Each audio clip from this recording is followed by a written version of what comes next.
Hello and welcome to today's episode that will deal with the role of agriculture in India's economic development. I am Deepthi Taneja. I teach economics at the Delhi University in Delhi College of Arts and Commerce.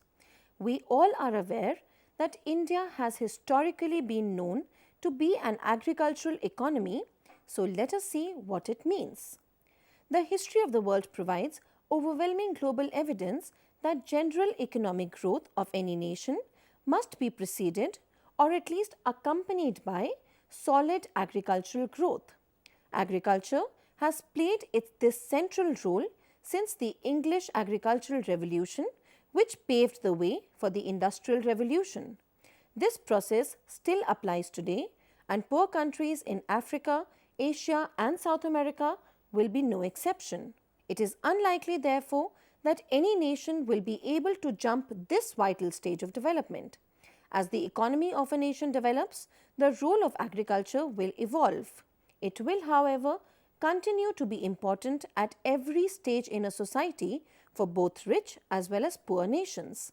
In developing ones, it is almost always the foundation and backbone of the economy since most people rely on it for food and employment.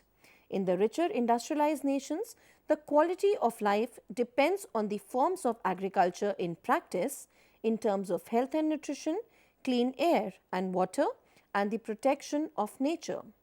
In this backdrop, today's episode will focus on the role of agriculture in the economic development of our country. The emphasis of today's episode will be on to understand the role that agriculture plays in economic development, to analyze the linkages that agriculture sector has with the rest of the economy, to depict the role that agriculture plays in reduction of poverty in a society, and to verify empirically whether the same has been fulfilled for the Indian economy. Fourth, analyzing the factors responsible for low productivity of the agricultural sector in India, to understand the guiding principles for agricultural development strategy and making agricultural development happen in India, to evaluate what have been the drivers of economic change in the Indian agricultural sector, and finally, to link up the rural farm sector with the non-farm sector and see its working in Indian economic setup. The direct contribution of the agriculture sector to national economy is reflected by its share in total GDP, its foreign exchange earnings, and its role in supplying savings and labor to other sectors.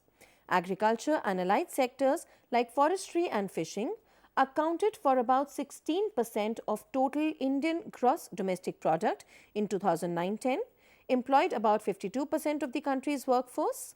It accounted for 11% of India's exports in 2009-10, and about 46% of India's geographical area is used for agricultural activity. Agriculture plays several traditional roles essential in overall economic growth. They include providing adequate and affordable food to meet needs of an increasing population. The process of industrialization and urbanization is more efficient when food is more affordable for the growing industrial labor force. Secondly, supplying raw materials to the growing and diversifying domestic industrial sectors. This is more crucial at earlier stages of industrial development, but it is still important, if less visible, even for industrialized nations. Thirdly, releasing labor for the growing industrial sector. The ideal is to have as much rural employment as possible at lower stages of industrialization. As the economy industrializes, the countryside can efficiently release more labor to urban industrial complexes. Next, enlarging the size of market for the products of the domestic industrial sector. The more is the disposable income available to households, the greater is the demand for manufactured goods and services in the growing economy. Next is providing employment and livelihoods and alleviating poverty for a large percentage of the rural population. Evidence shows that it is as important to create rural jobs as urban ones in poor nations.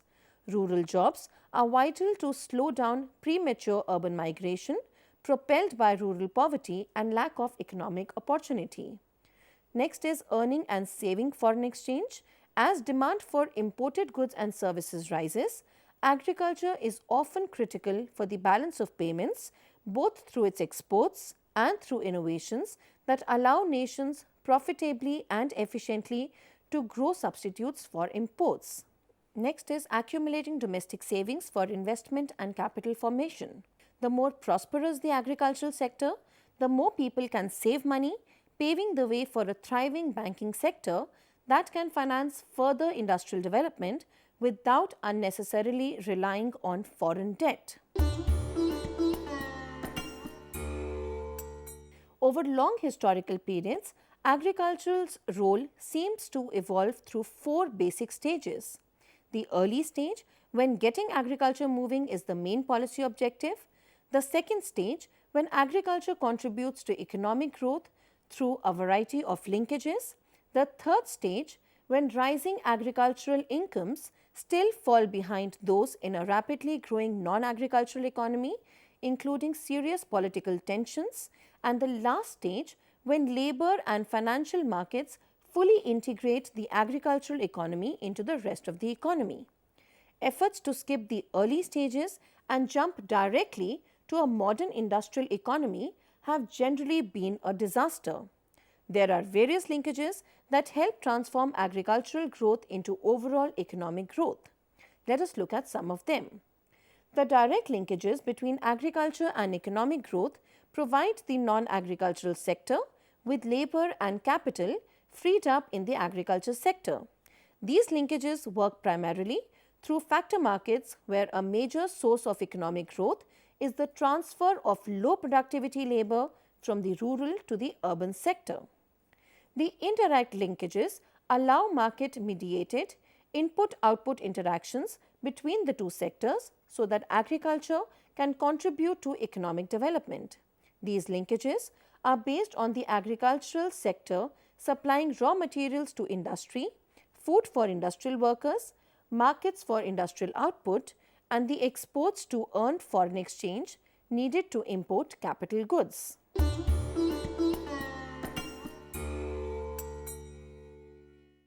The growth in the agricultural sector also helps promote the productivity and growth in the non-agricultural sector of the economy. The contribution of agricultural growth to productivity growth in the non-agricultural economy stems from several sources. Greater efficiency in decision making as rural enterprises claim a larger share of output and higher productivity of industrial capital. Higher productivity of labor as nutritional standards are improved, and a link between agricultural profitability and household investments in rural human capital, which raises labor productivity as well as facilitates rural urban migration. Three aspects determine the success of rural urban linkages: physical infrastructure, including road networks, reliable and affordable transport, post-harvest storage facilities. Second is the relation between producers, traders and consumers. And thirdly, how information on market operates, including price fluctuations and consumer preferences. Poor physical infrastructure can have far-reaching consequences on producers' prices, as inadequate roads usually entail very high transport costs. Traders and middlemen are often perceived as inherently exploitative, but can in fact play an important role in providing credit and information to producers. In areas where production volumes are small and scattered between several small farms, local traders operating on a small scale are often the only link with markets. Lack of storage and processing facilities and high transport costs increase the vulnerability of these trade networks.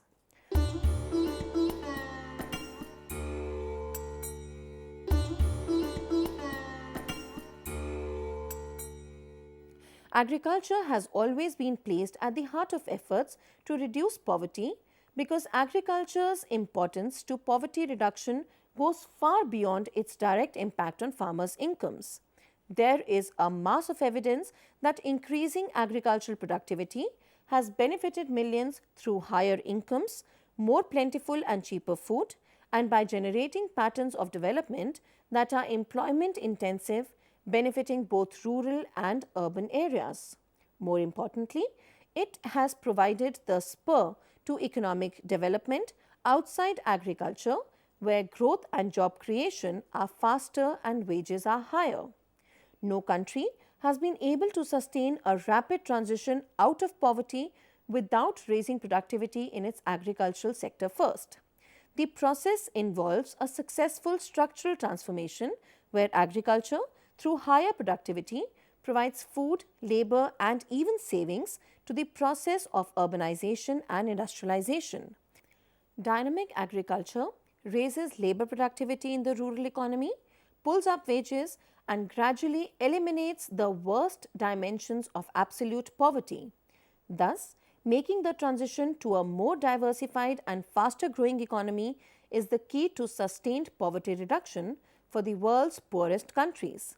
It is increasing agricultural productivity that has allowed poor countries to make the initial step on the ladder leading to prosperity. No poor country has ever successfully reduced poverty through agriculture alone, but almost none have achieved it without first increasing agricultural productivity. However, the past decade has been one of agro-pessimism. The promise that agricultural development seemed to hold did not materialize. The skeptics put forward several arguments why agriculture is no longer an engine of growth. For instance, the liberalization of the 1990s and greater openness to trade has led to a reduction in the economic potential of the rural sector. With rapid global technical change and increasingly integrated markets, prices fall faster than yields rise.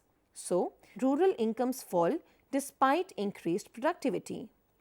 The integration of rural with urban areas means that healthy young people move out of agriculture, head to town, leaving behind the old, the sick, and the dependent. There has also been an increased sophistication of agricultural markets and value chains, which excludes traditional smallholders who are poorly equipped to meet the demanding product specifications and timeliness of delivery required by expanding supermarkets. The natural resource base on which agriculture depends is poor and deteriorating. Productivity growth is therefore increasingly more difficult to achieve. Slow agricultural growth is a concern for policymakers. Current agricultural practices are neither economically nor environmentally sustainable, and India's yields for many agricultural commodities are low. Poorly maintained irrigation systems and almost universal lack of good extensive services are among the factors responsible. Farmers' access to markets is hampered by poor roads, rudimentary market infrastructure, and excessive regulation. According to the World Bank's India Country Overview 2008, the following factors were responsible for low productivity of agriculture in India. India's large agricultural subsidies are hampering productivity-enhancing investment. Second, over-regulation of agriculture has increased costs, price risks, and uncertainty. Third, illiteracy, general socio-economic backwardness, slow progress in implementing land reforms, and inadequate or inefficient finance and marketing services for farm produce. Next, inconsistent government policy, as agricultural subsidies and taxes are often changed without notice for short-term political ends. Then, the average size of land holdings is very small and is subject to fragmentation due to land ceilings acts and in some cases family disputes. Such small holdings are often overmanned, resulting in disguised unemployment and low productivity of labor. Next is the adoption of modern agricultural practices and use of technology is inadequate, hampered by ignorance of such practices, high costs and impracticality in the case of small land holdings. Irrigation facilities are inadequate, which results in farmers still being dependent on rainfall, specifically the monsoon season. At the same time, over-pumping made possible by subsidized electric power is leading to an alarming drop in aquifer levels. Reversing recent disappointing trends in agriculture's performance is critical if India has to escape the trap of slow growth and poverty. Productivity has stagnated, slowing wider economic growth and exacerbating poverty with it. It will be a challenge to increase agricultural productivity. Shortage of land and water and factors such as globalization, climate change, an inadequate global trading system, and depressed commodity prices create a difficult setting for agricultural development, particularly for small farmers. This has led to skepticism as to whether agriculture can still deliver growth and reduce poverty in today's challenging context. Nevertheless, while a second green revolution may not be possible today, evidence suggests that farmers in poor economies and other priority areas can overcome these challenges and achieve significant improvements in productivity. A major change in agriculture's performance in the world's poorest countries is possible and must be achieved if millions of people are to escape poverty. Although the precise pathway to achieving this needs to be debated within individual countries, a number of principles are generally applicable.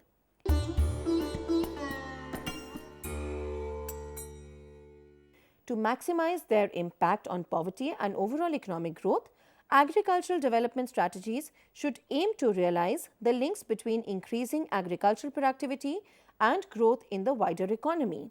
Achieving this requires policy and public investment decisions in agriculture to be guided by 6 principles. They should reflect the stage of a country's development and make it justifiable for the government to give a clear priority to agriculture when investing public money and play a proactive role in stimulating and facilitating agriculture development.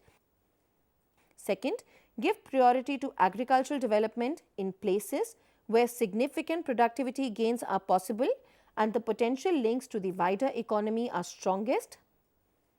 Third, give priority to strategies designed to overcome the most significant obstacles to increased productivity and employment. Fourth, focus on demand and market opportunities that should also be reflected in choice of agricultural crop production. Fifth, make social protection programs like cash benefits, etc., complementary to agricultural growth for ensuring a minimum level of well-being and social security for the chronically poor and vulnerable. And finally, ensure the sustainable use of main productive resources such as land and water and minimize any adverse impact of increasing productivity on the environment. Building on these guiding principles, efforts to accelerate agricultural growth in India should focus on 7 priority areas. In many developing countries like India, agriculture has been hurt by overvalued exchange rates, high export taxes and policies that have kept prices low to benefit consumers. Many countries have changed their policies to address these issues, but elsewhere, progress on reducing their efforts still need to be made. Strategic public investment in agriculture, particularly in roads, irrigation and agricultural research, is highly effective in increasing agricultural productivity and reducing poverty. But in India, public spending in support of agriculture is inadequate and often poorly directed. Where appropriate, governments should give priority to spending that supports agriculture and direct it towards important infrastructure and services that support private investment and benefit all citizens, including the poor. Tackle market failure. Poorly functioning markets continue to hinder agricultural development in many poor countries. Even though state intervention in most developing economies has a poor track record, but when markets have been liberalized, the private sector has often failed to fill the gap when governments withdrew. Building effective markets that are accessible to poor needs actions and reduce the transaction costs and risks that inhibit the private sector. This involves improving infrastructure and communications and removing burdensome regulations or inconsistent policies. Where markets are very weakly developed, governments may need to play a more direct role in encouraging private sector participation by using targeted and time-bound guarantees or subsidies. Limited access to finance, particularly short-term seasonal credit, remains a major obstacle to many poor farmers, investing, and innovating.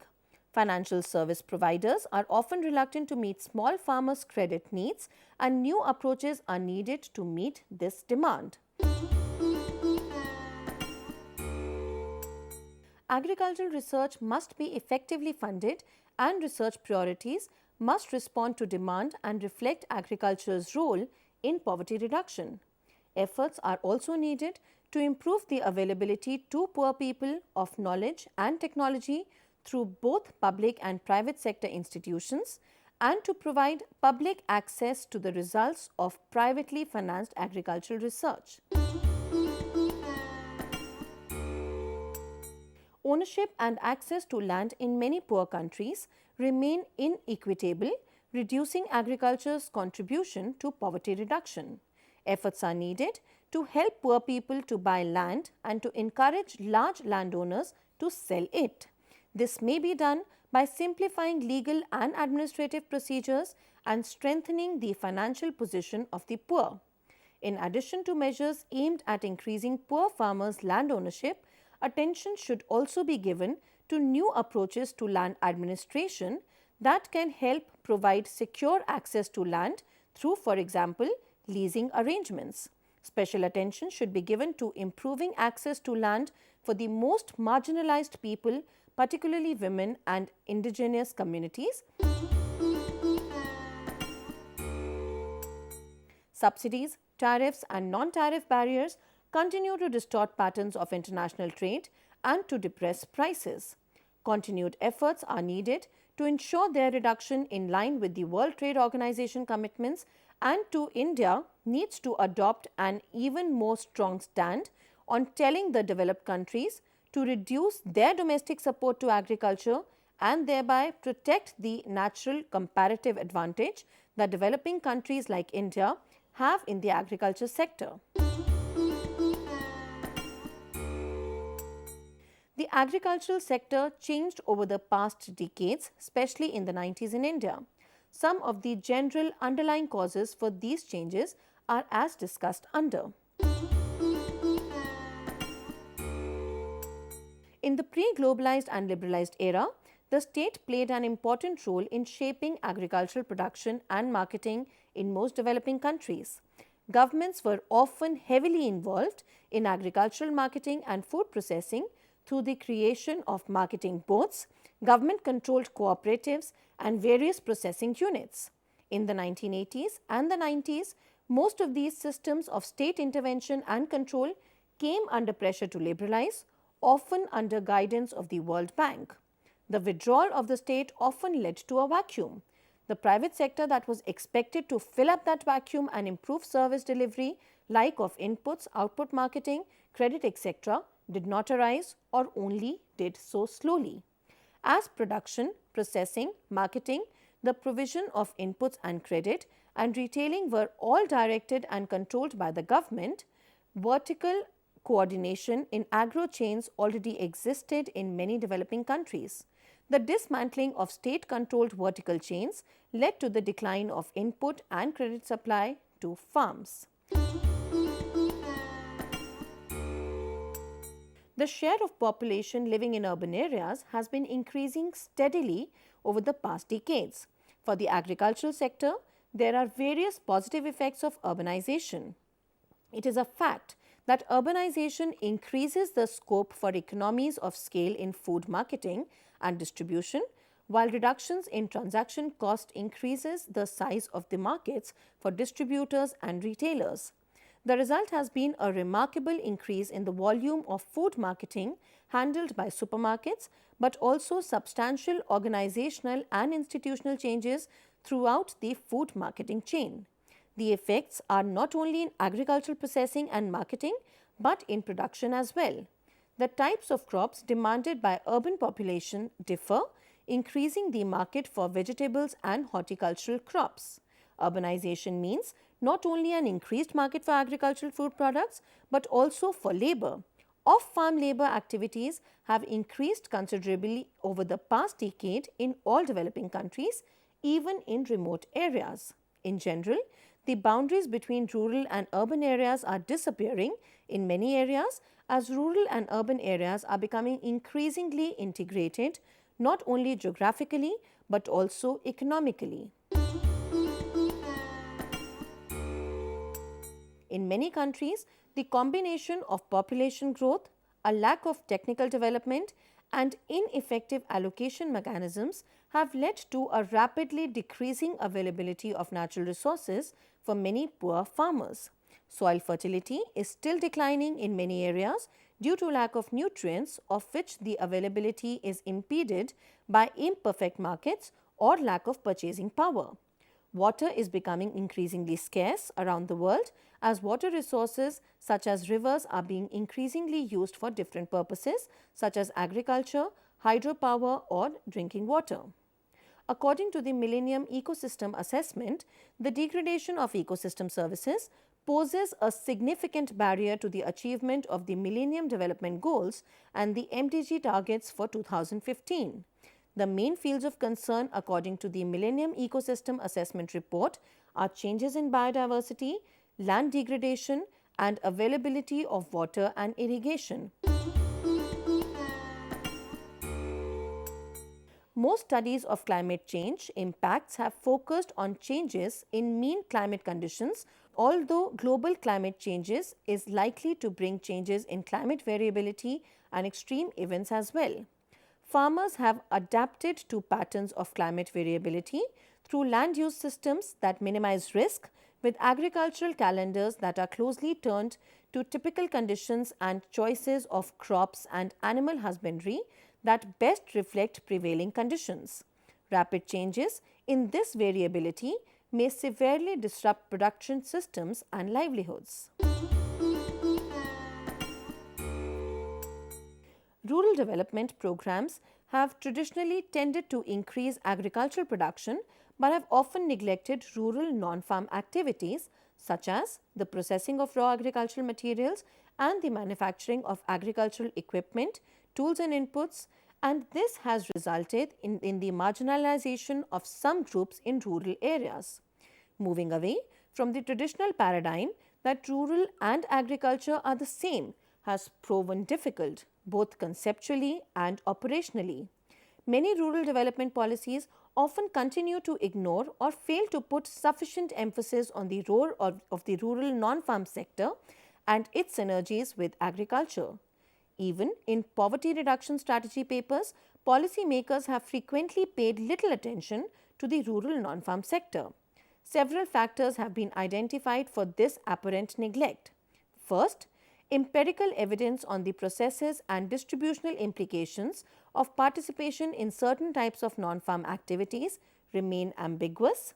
Secondly, it is unclear where rural non-farm activities are located, whether they tend to cluster in certain areas or whether specific types of activities tend to cluster, thereby creating agglomeration economies. The spatial relationship between rural and non-farm activities and different types of agricultural activities are not well understood. Third, with respect to the development policy, the separated focus of the agriculture under the Ministry of Agriculture and the rural non-farm activities under the Ministry of Commerce, Industry and Tourism has not led to an integration of the two in development policies and programs. Hence, due to these problems, the agricultural sector has not been able to play its due role in the development of non-farm sectors and activities in the rural areas.